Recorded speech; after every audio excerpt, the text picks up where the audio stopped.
Now at 11, a shooting in broad daylight. Police are now searching for the gunman after opening fire on a driver and his passenger. This is video from Sky 4 earlier today. At least a dozen rounds were fired. And Sky 4 video, it's a surveillance video showing a gray Dodge car crashing into the store after the shooting.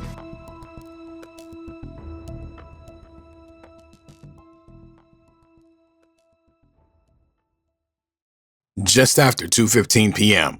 on June 8, 2020, Denitri Mixon, aka Lil 9, rode in the passenger seat of a gray Dodge Challenger, headed east on Atlantic Boulevard in Jacksonville's Arlington area. A black car slid alongside. An unknown gunman opened up. About 100 rounds punched through the passenger side. The Challenger lurched into the parking lot of a rental-wheel near Southside Boulevard, clipped the canopy and a parked car, and crashed directly into the front of the store. A targeted attack that some may say was bold, considering it happened in broad daylight on one of the busiest streets in Jacksonville. Lil 9, gravely injured, managed to stumble out of the wrecked vehicle and collapsed on the ground inside the store. According to a witness who rushed to help him, investigators recovered rifle-caliber casings in the street and said the shooter fled westbound in a black vehicle. They characterized the attack as targeted. Across the road, a store owner heard real rapid, loud gunfire, counted a flurry of shots, and shouted for customers to hit the ground. Another witness had just seen the Challenger at a nearby gas station minutes later. The same witness watched the passenger collapse after the crash and tried to help until paramedics arrived. The details: rifle casings on the asphalt, a busy commercial corridor in mid-afternoon, left police and safety analysts relieved no bystanders were hit. Gray car that eventually crashed here at this store. He saw that very same car prior to the shooting at a gas station at the end of the block across the street. He said that there were two people in that car. They were in there for about 25 minutes. And he said moments after that car left, he heard the gunfire and then eventually realized it was the same gray car that crashed into this store. Security cameras provided further evidence of what happened. Surveillance footage obtained by News4Jax showed a black car tailing the Challenger, slowing down as the Challenger turned into the lot. The instant the shooting occurred, the black car can be seen speeding off westbound. Police say shots were fired from a black car that was traveling in the same direction as that gray car. Now, police are looking for the black car seen in that video, and they believe that that's where the gunfire came from. In the immediate aftermath of the shooting, a disturbing video surfaced on social media that added another layer of controversy to this case. Ion Rap, the friend who was driving, did something few could fathom. Instead of aiding Lil 9 as he lay injured and slowly passing away, Ion Rap pulled out his phone and filmed his mortally injured friend. In the graphic clip, apparently recorded just seconds after the crash, inside the tire shop, Lil 9 is seen bleeding on the floor, while bystanders attempt first aid. Ion Rap's voice is heard repeatedly cursing. The video's hard to watch. The utter lack of empathy from Ion Rap shocked many, including members of KTA. Rapper Julio Fulio, KTA's most prominent figure, went on IG Live and expressed outrage that Ion Rap would record Lil 9 instead of helping. I ain't gonna diss Lil 9. I ain't say 9. I ain't say none of that, cause I ain't even. He dissing on Big, but I ain't even say. I said, yo, goof ass record that man dead. That's how you know a hurt. That's how you know a hurt. Oh, bro. That's how you know a nigga hurt. I ain't say. Nah, I wouldn't dare disrespect little bro like that, like, cause that wasn't my dead art, that wasn't my art, none of that. Like, that's just lame. What I said was, yo, goof ass record that man like this. Some even suspected Ion Rap might have set up Lil 9 or had ulterior motives. Though there's no concrete proof of that, it's possible Ion Rap was in shock or was just oddly trying to document the scene. Nonetheless, the footage spread online, effectively showing Lil 9's final moments to the world. A grim reminder of how normalized these actions have become among those involved. No mainstream outlet published programs details for Nine's farewell service. No location, date, or orders of service in the local press, suggesting the family kept those moments mostly private. But his memorial page reads like a condensed eulogy for those who knew Nine in life. Lil Nine was a young rapper from Jacksonville's West Side, affiliated with the Y&R clique of KTA. KTA isn't a single gang, but an alliance of crews, including 6 Block, Julio Fulio's home set, and Y&R, which stands for Young and Ruthless. And in Jacksonville's rap scene, KTA has been at war with ATK, led by rapper Young and Ace.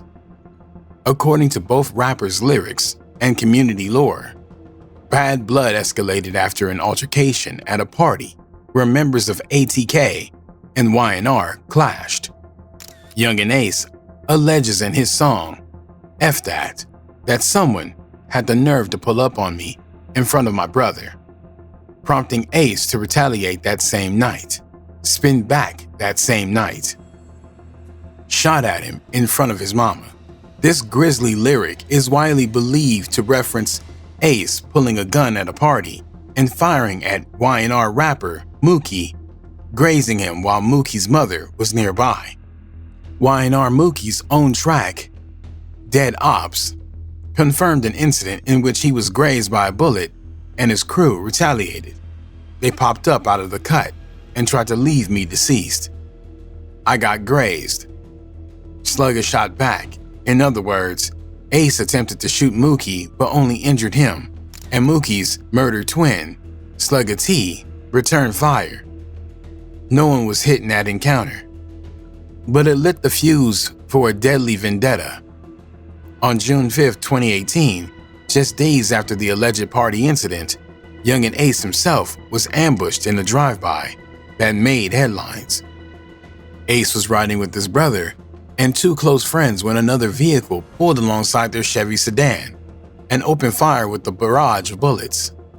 The car was riddled with gunfire on Town Center Parkway around 11 p.m., which caused 3 young men to lose their lives.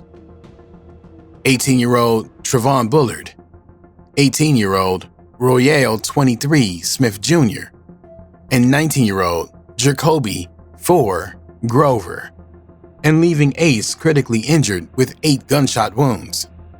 Ace was going through it and let it all out in a song titled Pain, referring to his loss and the situation that took so much from him. In effect, Ace's inner circle had been disseminated, a loss that KTA members brazenly celebrated online and in music. Y&R Mookie released Pain Song afterwards, with lyrics appearing to taunt Ace about the hit of Ace's dog. Dude shot and missed. Now his brain's gone. I'm the reason it's your dog making pain songs. The rivalry was now lethal, and the young men on each side began openly mocking each other's deceased in songs. In 2019, Y&R rappers Mookie and Slugger T often called themselves Murder Twins, dropped track after track gloating about ATK losses. Mookie even named one song 23K, essentially 23 Killer, referencing Ace Slane's friend Royale Smith, nicknamed 23. Their Murder Twins collaboration took multiple jabs at Young and Ace and his shooter Hakeem Queso Robinson, ridiculing them for their fallen friends. Y&R's modus operandi was to smoke deceased ops metaphorically. For example, in the Deceased Ops music video, Mookie infamously puts a blunt in a microwave and set the timer to 23, as a disrespectful nod to Ace's friend 23 who was hit. The message was clear. Y&R and the KTA side showed no remorse and were willing to intensify the disrespect. On the other side, ATK was regrouping. Young and Ace recovered from his injuries and, alongside allies like Queso, vowed to even the score. Lil 9 was a close friend of Y&R Mookie. Some in the community even say they were cousins, and was frequently by the side of Y&R members during their beef with ATK. Some said he was there the night Ace's brothers were attacked and hit. Maybe he even pulled the trigger. Lil 9 himself participated in the online back and forth to some extent. There are videos of him on social media saying aggressive things like, "hit them all," echoing KTA mantra. I ain't got no, now check the scope up, I'm forward with this. By early 2020, Lil 9 had many enemies in Jacksonville. According to his own words, the last time he ever went live on Instagram, he had so many ops in the city, he couldn't keep track. You talking about watch your back. Most of my ops dead too. It's a lot of them. It's a lot of them niggas. We just got a lot of arts, like, it's just a lot of arts in the city. Then we got a lot of like, out of town niggas. So I don't know who I'm beefing with. Lil 9 was an active participant in the street rivalry, though not as famous as the main figures like Ace or Fulio.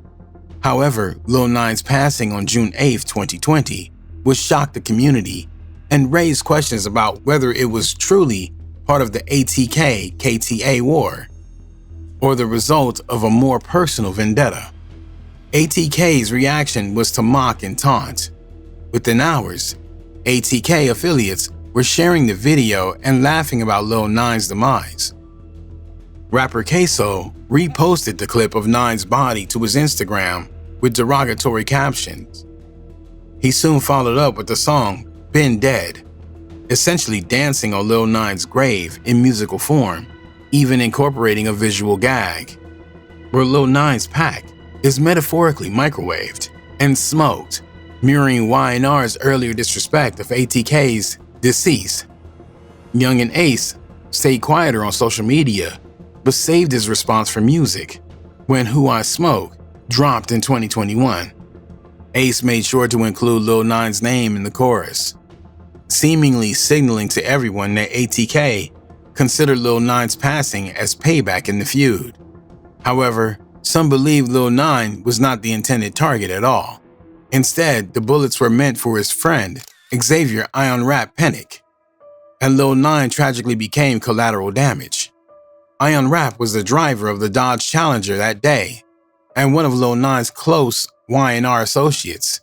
In a shocking twist, Ion Rap had allegedly been involved in another hit that set off a separate chain of revenge. To understand why people pointed to Ion Rap, you have to go back to a West Side homicide in September 2019. Local news reported a young man shot multiple times and passed away on a residential street. The Jacksonville Sheriff's Office released few details then, including no public identification of the deceased in that early report. That's right. A man was shot and killed on Lambing Road near a park just off of 103rd Street. News4Jax reporter Allison Henning is live from the west side. Allison, what are you learning from neighbors and police? Janice and Scott, well, we spoke with a few neighbors who say they heard between 5 and 10 shots fired just outside their homes and right by a neighborhood park here down Lambing Road. In the months that followed, Reddit threads repeatedly linked that hit to a man's friend called Tellis. Clips circulated of Ion Rap on Instagram Live, recorded after Tellis' passing, taunting rivals and telling them to come get back. What happened to your dog, bro? What happened to your dog, bro? What happened to your dog? You talking about you in Miami Slide? What happened to your dog? Get back. And after all that, it seems that Tellis' friends were looking for payback. Man, that damn I'm in Miami. What you saying? Yo, who gonna check me? Nigga talking about, yo, that nigga come, get back. Come get back. Come on, man, turn me up, man. Fast forward to June 2020, Iron Rap allegedly went on Instagram Live and carelessly revealed his location at a Jacksonville car shop while hanging out with Lil 9. According to a detailed account on the Duval County subreddit, a community dedicated to Jacksonville drill rap news, associates of Tellus spotted Iron Rap's location and decided to strike. Notably, Ralph Dallas, the alleged trigger man in this version of the rumor, is said to be related to figures on the ATK side. This might explain why rumors of ATK involvement spread.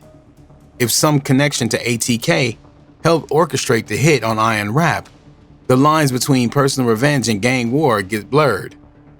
Some observers believe ATK was not officially behind the hit, but they capitalized on it since it conveniently eliminated a KTA member. Indeed, from ATK's perspective, Lil 9 was an enemy, regardless of who actually pulled the trigger. That would justify the celebratory disses from Ace, Queso, etc., even if their own hands didn't do the shooting. I don't speak on the, like, if you got people, rest up. I hope they in heaven. Publicly, police did not name a suspect or announce an arrest in this case in the immediate coverage. And subsequently, local reporters have not documented a change in that status. Lil 9's case remains an open Jacksonville homicide investigation. Rest in peace, Lil 9.